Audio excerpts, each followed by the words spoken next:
Right, I'm going to try and look a bit more relaxed. Everybody, and welcome back to our channel. Thanks ever so much for tuning in today, and we're really happy to see you watching our videos. We're currently celebrating Christmas and New Year at my parents' house, and we thought this would be a great opportunity to make a Q&A video. We are approaching 6 months already since we sold the house and started our new lifestyle, and we've had lots of questions on social media about how we're getting on, so we thought this would be a really good opportunity to answer some of those and for you to get to know us a little bit better. So, without further ado, let's get into it.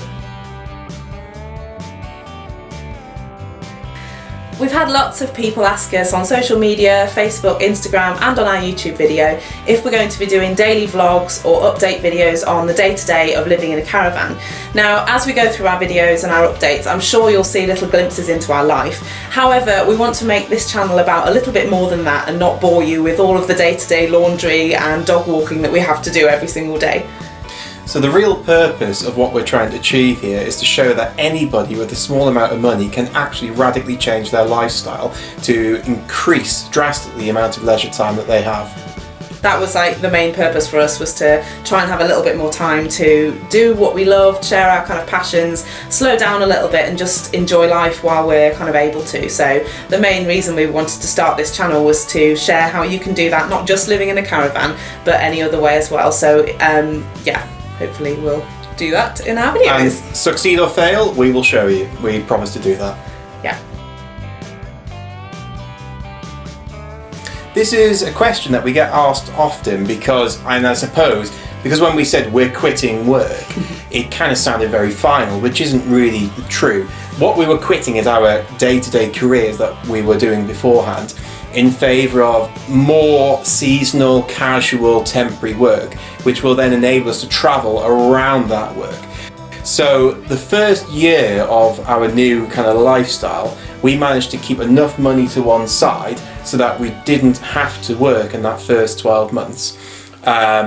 It hasn't been a lot of money. It's certainly not given us some sort of luxurious lifestyle. Please don't be, kidded into that fact. But from sort of springtime of this new year, 2019, we will be finding work, we will be doing bits and pieces, and that's how we will be then sustaining ourselves. Yeah, it was quite a conscious choice of ours to know that we had enough money in the bank to live, a bit of a frugal lifestyle, but that if we wanted to for a whole year, actually have like a year out and kind of do what we wanted to do. We've also been quite fortunate as well because both of our families own their own properties, so we've been able to stay with them when we've sort of wanted to or whatever, and also help them out as well in return for a bit of kind of board now and again.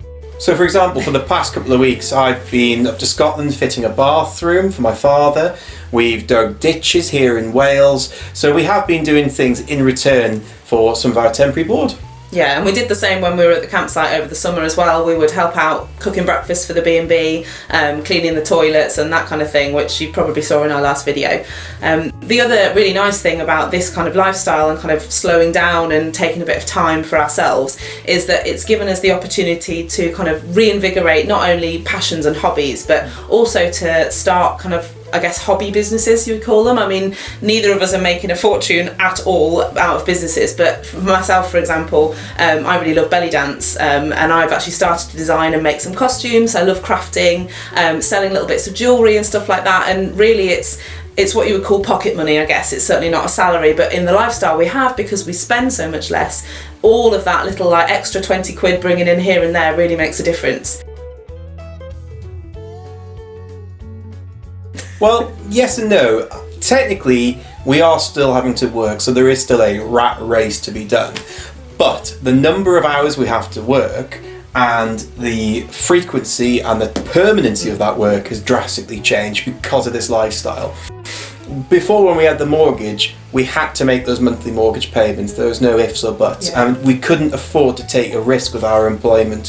Whereas now, if we want to leave the caravan for 3, 4, 5 months even, we can shove it into storage and it's not going to cost us anything.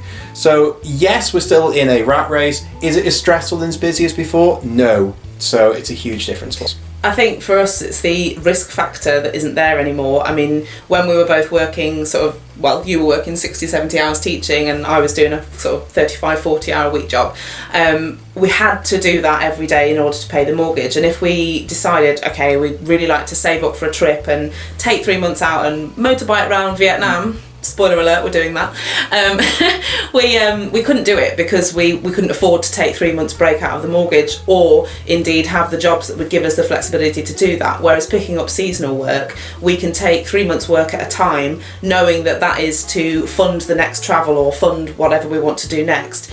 Go off and have our adventures and then come back and kind of do the same thing again. And hopefully we'll repeat that until we don't like it anymore, I guess.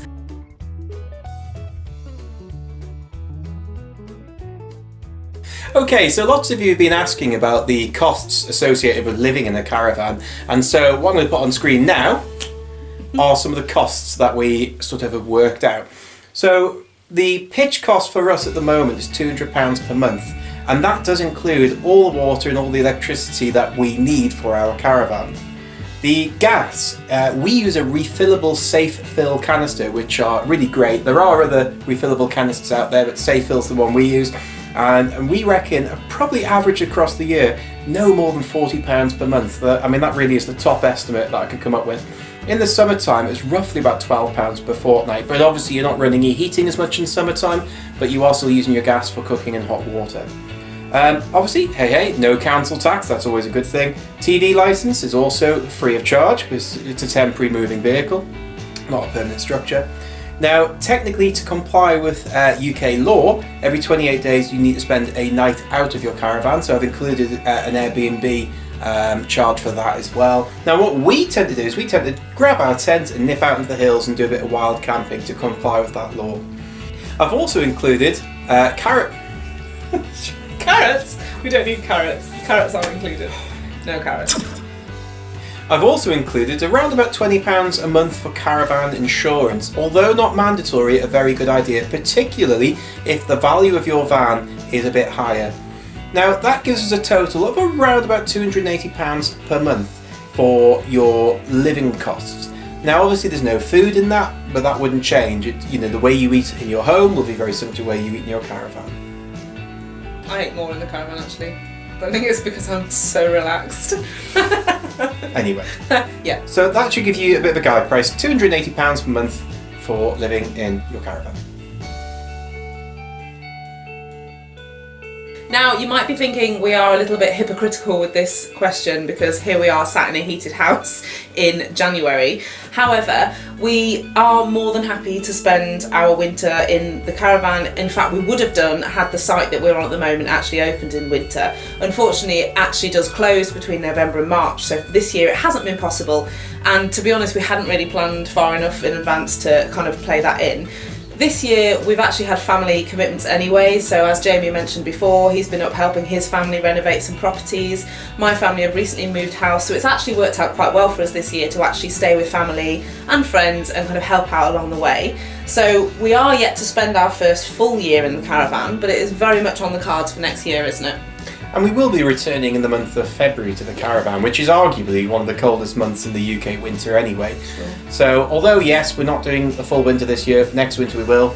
Other things to think about, actually modern caravans are very good now in terms of their insulation. The heating systems are very efficient. And our caravan is not a modern caravan and it's still pretty good. It's still pretty good. And really, the UK is not a cold country. No. It rarely falls below freezing for extended periods of time, not like our Canadian or North American friends. So we can quite happily have it in a caravan. And if you think about it as well, we've talked about this recently actually, being in my mum's house, which is quite a big bungalow, and actually it takes forever when you put the heating on for the house to actually become warm because it's such a big space. In the caravan you're in such a small confined space that actually when you put the heater on, be it the electric heater or the gas heater, actually within minutes it's really toasty warm in there, and that lasts for quite a while. The other thing obviously to consider is that when you're paying a season pitch fee, as we have been this year, it's actually, your electricity is included anyway, so if you have a fan heater going, I mean you could have it on constantly I guess if you wanted to, but you'd be so hot in there you wouldn't need to.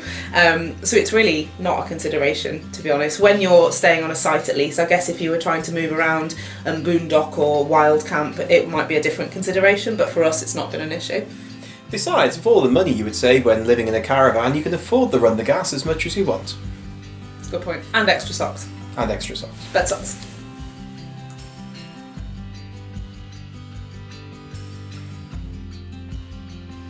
So we're not even 6 months into this experiment, but it was never our intention to move every single day. When you do live like that, it's actually a very tough lifestyle. You have to pack everything down, lock and secure everything within the caravan before you move it away. Our preferred option is to visit an area for at least a year, explore that area, work in that area, get a feeling for it, and then move on. It's what we call the slow travel approach. Now, it so happens that last summer and this summer we're going to be in the same place in Anglesey, but from autumn of this year we're going to be heading down to the south coast, Devon or Cornwall area. So we will be doing more travelling as such within the UK. However, we are going to be having a few jaunts abroad in 2019, so that aspect of travelling will also come into it too. Yeah, and I think when Jamie says that we will base ourselves for a year, we don't mean we will be there for the entire year. What we mean is we choose to base the caravan, and it might be that sometimes it is only for a 3 or a 6 month period, but by having the caravan in one place, it means we've got a base somewhere to go back to. We can lock it up and leave it if we want to for 3 or 4 months, like Jamie said, when we go away and travel, and it just means that we've got somewhere we can go back to and have a bit of stability really. And it also really helps us when we're looking for seasonal work and things like that, because we know we're going to be in the same place for a while.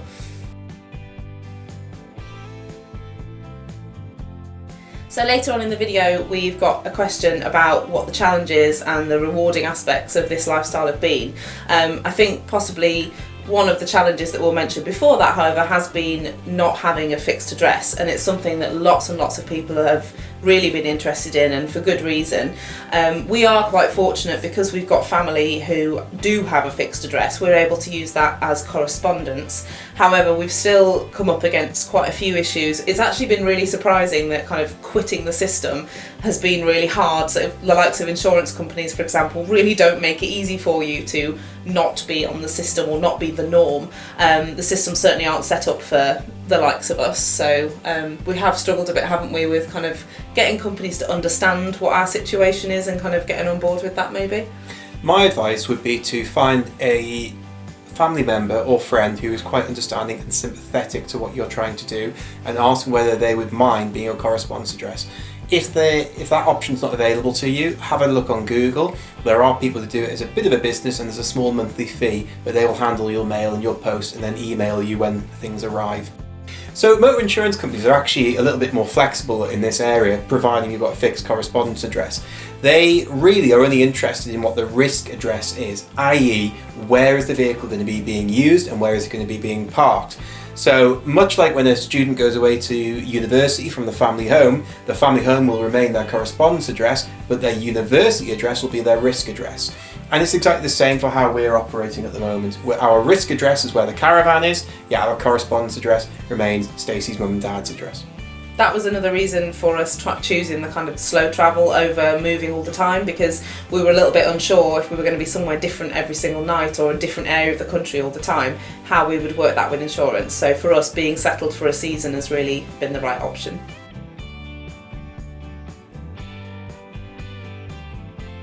So we've had a lot of queries or criticisms, I suppose, saying that we were foolish and stupid to sell our house instead of renting it out. And I just want to explain a little bit about why we chose, for us, selling it was the better option. And I am going to have to refer to my notes. So first of all, its age. It was a 1960s house. It had been purchased by the first owner in 1960, and then we were essentially the second owners when we purchased it. Very little had been done to that property in the intervening years. And so it was getting to that age where just little problems were starting to arise, drippy taps, plumbing going wrong, radiators that were sort of coming off the wall because the plaster had aged, little things like that, which meant had we rented it out, I was concerned that we would be constantly backwards and forwards to the property trying to repair these little things. So that was one reason. The other reason was around the mortgage and the mortgage company. So the amount we could actually rent it for would only just cover the monthly repayment, which didn't leave us any spare money with which to build up a kind of fund in case of repairs or anything else. And that really left us quite vulnerable to, say, the boiler packing in and us not having the immediate funds with which to repair it. Yeah, or if if the people didn't pay rent for a month, or if they left and we couldn't find another tenant, we would then obviously have to pay the mortgage, which with the lifestyle we've got now, we wouldn't necessarily be able to do reliably, and we just didn't want that risk hanging around our necks while we were trying to live a freer life. We wanted to do it being debt-free. So also the finances around buy-to-let mortgages are very different to having a normal standard residential repayment mortgage. You have to pass certain stress tests, and we know for a fact that our monthly rental income wouldn't have passed those stress tests. So that was another problem that we had as well. And finally, with regards to the mortgage company, we didn't actually own, as a percentage, enough of our property in order to transfer our mortgage over to a buy-to-let mortgage anyway. So if you are thinking about this sort of lifestyle and you are thinking about renting out your home and you want to do it legitimately, do check with your mortgage company first. Obviously each mortgage company is slightly different in what they require, but check to see what yours would require first before you get too carried away. Other reasons aside from the mortgage was that the capital we had in that property was then locked in and we couldn't release it, and we wanted to clear car debt, we had other credit card debt that we wanted to clear, and so we'd have to carry on paying that finance had we rented it out, rather than selling the house, taking the money out and clearing existing debt. There was also a little bit, it wasn't a major player in our decision, but Brexit was also making us feel a bit wobbly, and we didn't know what house prices were going to do after Brexit, so that was a small, but it contributed. We also just didn't really want the hassle of having to deal with tenants, having to sort things out. We wanted to be off and forgotten about. Yeah. So that was another major thing. I think especially as we've got plans to travel further than just the UK and further than Europe, we didn't want to think we might get a phone call at any minute while we're motorbiking across America or whatever to say the boiler's broken down and there's no one there to fix it. Yeah. And I mean, remember, if you do sell your home and you take the money out, it doesn't mean that it just has to sit in the bank. You've then got the option to do other things, so that you might invest it into another property, or you might invest it into a business or stocks and shares, whatever you want to do. So it just gives you more options, really. I think it's probably worth very briefly at this point as well, just relating to this, saying that if you haven't got a house that you own or partially own that you can sell, that doesn't mean you can't start the kind of lifestyle that we're doing now. I mean, we didn't take a huge amount of money out of our house at all, and we've still managed to do this. If you're renting, as long as you've got a little bit of money in the bank, really any budget you can get started. I mean, our caravan was not an expensive one. We do not drive expensive vehicles. We don't have a lot of stuff. Really, I mean, the camera perhaps that we're filming this on is probably the most expensive thing we own between us, the GoPro. But apart from that, so it really is possible to do this on any budget. And again, that's been another kind of criticism and comment we've had a lot on our last video of, oh, well, you must be rich. Trust me, we're not rich, and we very much are going to have to work in seasonal work to continue this lifestyle. So yeah, I'm sure at some point we'll talk more about kind of finances and how you can get going, but it's possible if you think about it correct in the right way. And you don't have to quit work straight away. No, we did work out actually that if we'd carried on all kind of the 8 years or whatever that we've been in full-time work and paying a mortgage, had we lived in a caravan, we would have hundreds of thousands of pounds in savings. Well, it'd be certainly very different. Maybe not that much, but yeah, it would be. Stacey doesn't do finance. I'm not a maths person. Anyway.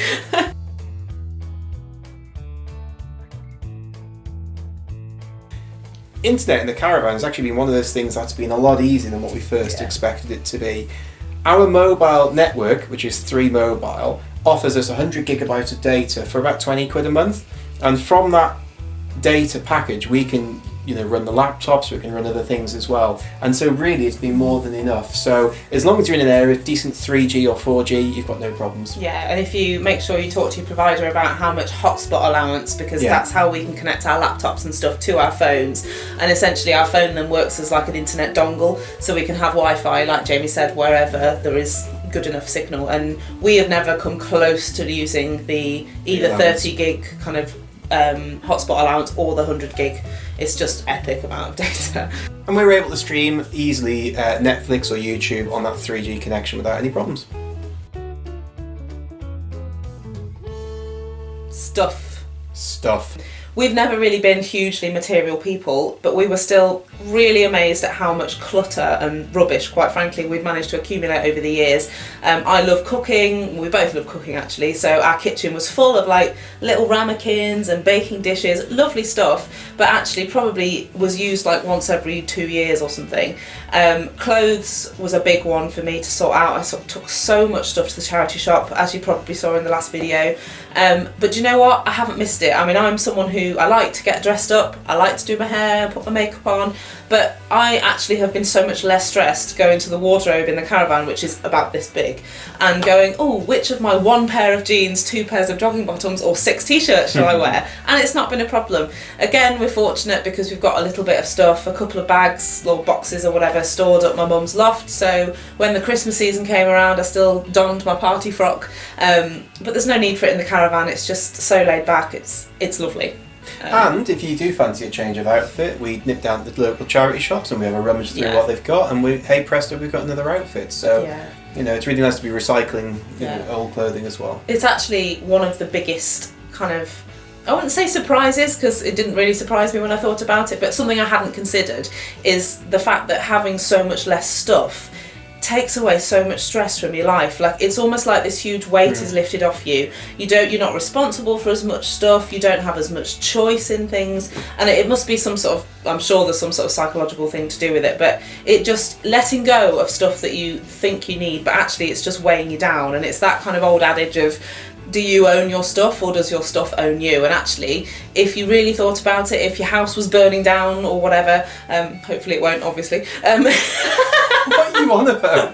If you had to take 5 things from your house, what would they be? And actually, when you really think about that, it's not like all your dresses or all your handbags.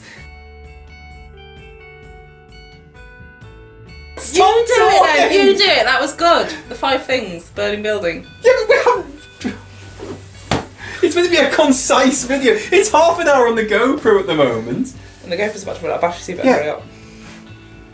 Now, one top tip we did do, and it's a little bit of a cheat, but because we weren't sure how much we would enjoy this new lifestyle, we did cheat a little bit, and we kept things like the sofa, the washing machine, the tumble dryer in a single garage lockup that I've had for a number of years down in the Midlands. And because we owned it outright, it wasn't costing us anything month to month, so we shoved a load of stuff in there. Now we're 6 months in, we can't really see a need for any of that stuff, so you're going to be in the process of getting cleared out, and that little lockup will be sold. So I'd recommend, if you're sort of looking to move into this lifestyle but you're not sure, then that's a great way. See if you can ask friends or family if they've got any spare garage space, and just store a few select items that would be quite costly to replace. Now that we're kind of 6 months in and we're really loving it and we can see ourselves sustaining the lifestyle financially and all of that kind of stuff, we're going to go and clear that garage out now and get rid of most of that stuff, because it's just stuff, you know. So it was our safety net that we're glad we had it, you know, but we don't need it anymore. So you'd be amazed at how much you could just get rid of.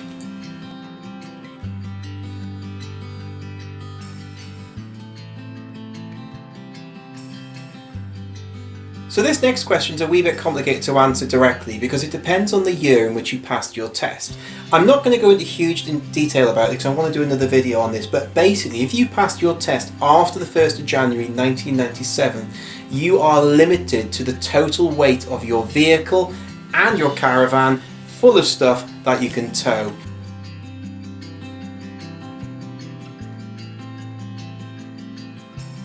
So we agonised over whether to buy a caravan or a campervan when we started down this journey, and we eventually sort of went for the caravan, as you know, but some people said why was that, and we did write a blog on this and it's on our website. But really, to briefly summarise, first of all, the cost of a campervan as well as the condition of those vans that were within our budget weren't that great.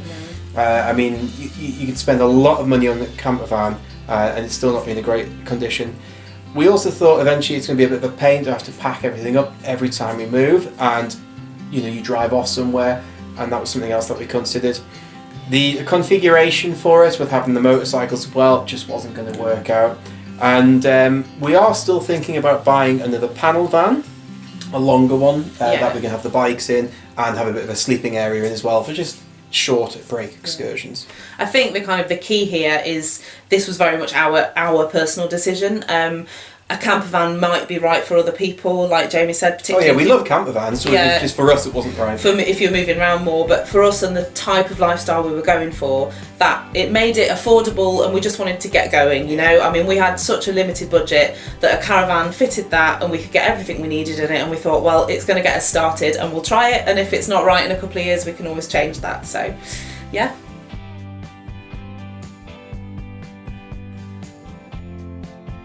Okay, so this is going to be the last question in this Q&A video, and we're just going to talk briefly about some of the challenges and some of the kind of most rewarding parts about the lifestyle change that we've made.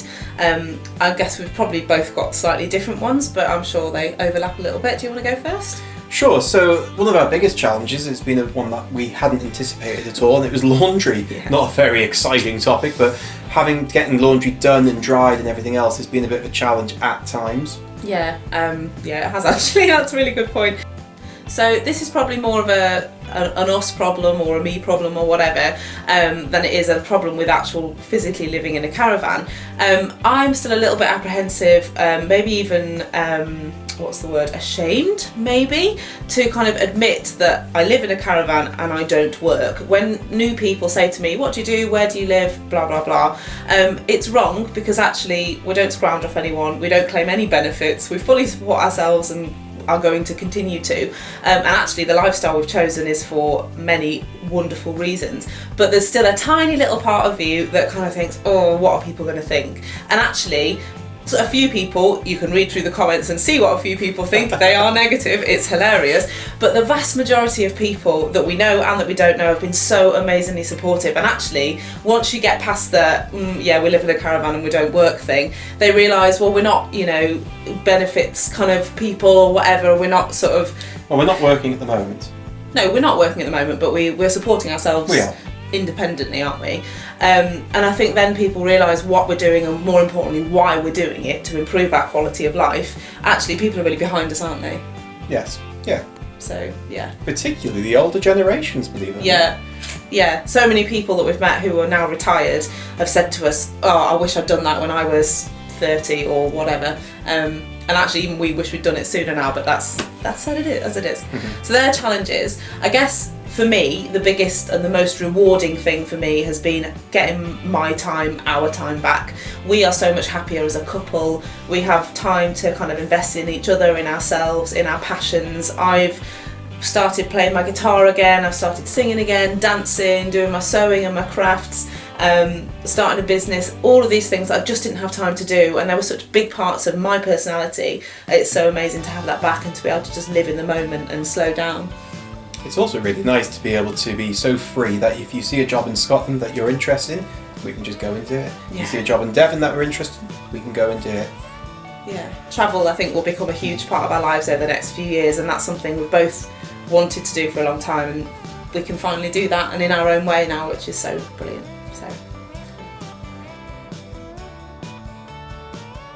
So that comes to the end of our Q&A video. Thank you ever so much for watching. I really hope you enjoyed it and found it informative and interesting. If you enjoyed the video, please give it a thumbs up or hit the subscribe button as well so you can see our future updates. Feel free to head over to our blog as well and have a look at what we're doing. All of the links will be in the description bar, along with where you can find our social media links. Thanks for watching.